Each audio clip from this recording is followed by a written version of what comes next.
ก็จะมีปัญญาเฉลียวฉลาดมากขึ้นนะก็เอาเวลามาเสียสละเพื่อช่วยเหลือสังคมได้มากขึ้นนะในขณะมาทำงานกับหมู่กลุ่มก็จะถูกขัดเกลาไม่ได้ดั่งใจยิ่งมาทำงานในวัดนะก็จะถูกขัดมากขึ้นทำตามใจตัวเองไม่ได้นะเคยทำตามใจได้สบายอยู่ที่บ้านเนาะบางทีใช้คนน้นคนนี้ได้หรือจะทำอะไรก็คิดได้ทำเองได้หมดเลยพอมาอยู่ในส่วนกลางก็จะถูกขัดเกลาถูกห้ามโน่นห้ามนี่เราจะยอมได้ไหมทีเนี้ยอันนี้เป็นฐานสูงขึ้นแล้วนะฐานขัดเกลาอัตตาแล้วทีเนี้ย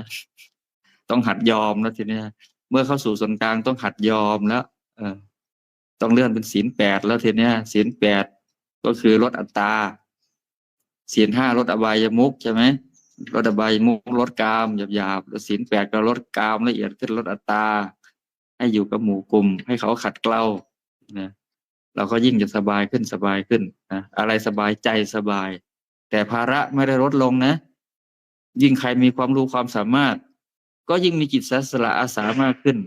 ภาระที่รับผิดชอบต่อหมู่กลุ่มก็ยิ่งมากขึ้นแต่ใจมันจะยินดีนะมีความยินดีมีจิตอาสาเสียสละยินดีพอใจมีความผาสุกที่ได้ทำงานเพื่อช่วยเหลือมนุษยชาติทั้งหลาย